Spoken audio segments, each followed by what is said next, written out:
Practice run. How are you? One of the simplest solutions that we have as a nation, and one of the greatest opportunities that people have in the United States and in lacrosse to deal with these very serious issues, it's simple, it's the bicycle. And how do I know that? I know that we can't create a bicycle-friendly world because it already exists. And you say it does, and yes, it does. And Kevin talked to that a little bit. But if you take a look in the Netherlands today, over 25% of trips are taken by bicycle. In Denmark, that number is 50%. How many people have been in the Schiphol airport in Amsterdam in the last 3 years? Hands up. You don't see a lot of obese people in the Schiphol airport. You don't see it. Those are mobile societies. Those are people who walk. Those are people who ride their bikes. It's a great opportunity. If people have been to London, that is a city that has been very bicycle unfriendly over the last 25 years. About 7 years ago, they put something into place called the congestion tax. It was so congested in downtown London, they said if you're going to drive in downtown London, it's going to cost you £10. Cycling doubled in the next year. I was at a very interesting bike summit in Washington a couple of years ago, and the guy, second, third in command at the Department of Transportation was there, and he talked about American cities applying to put in a congestion tax. And he said the department had just put out an RFP for cities to apply. How many cities in America do you think applied to have a study for the congestion tax? 0. That's the most common answer I get. The number was 31. Amazing, isn't it? Things are changing. All right, you take a look at London. What's London doing right now? London is spending 400 million pounds. That's close to $600 million on bicycle infrastructure in the next 3 years. There's 12 superhighways, bicycle superhighways, that are being built through London because they see the same problems that I've pointed out, and they see what's going on close by in Holland, in Denmark, and other places, and they want to do something about it. Is it just happening in Europe? The answer is no. It's happening here in the United States. In Portland, Oregon, they spent $44 million over the last 8 years. They've taken their mode share in bicycles from 3% up to 14%. It's amazing. I was there this summer, rode the city at rush hour. Stoplights on the bridge, there's 30 cyclists stacked up. Brought a big smile to my face. All right? No, there were a few tracks. But it's happening here in the United States. All right, here's the thing. What is a trip? And Kevin talked about a little bit earlier. A trip is to a restaurant. A trip is to your friend's house. It's to the ball field. It's going to work. It's going to the bar. Any trip counts. All right? And in the United States, we currently take 1% of our trips by bicycle.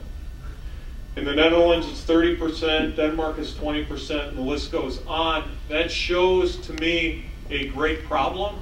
To me, it shows an incredible opportunity.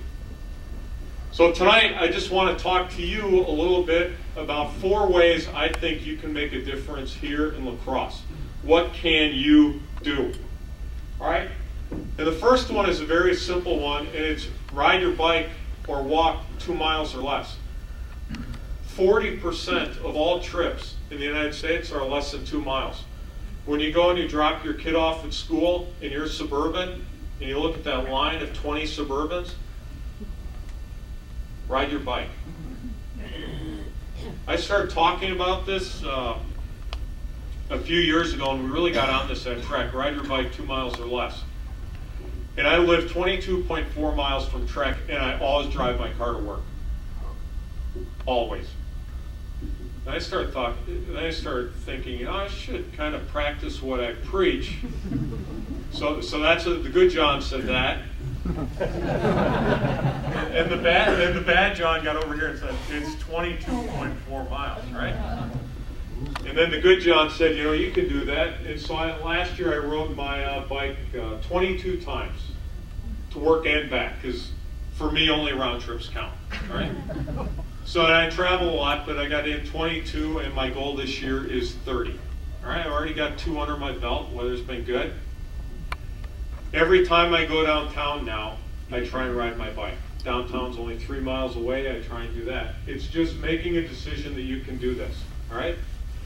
We got a great group of people here tonight. A really good thing is to go to your local bicycle shop, put a computer on your commuter bike, set that baby at 0, see how many miles you ride this summer, 2 miles or less. Every person makes a difference. That's the first thing you can do. The second thing is to have a plan. And I was pleased to hear earlier tonight that there is a plan here in La Crosse. We talked about Madison. And people talk about Madison being a great bike city. It's not. It's a great bike city in the United States. It's a lousy bike city in the world. All right, and I've had a nice conversation with the mayor about that, and Kevin and I have discussed that. And one of the things we said last year when I left the Bike Summit in Washington is we're going to do something about that. And Kevin said, okay.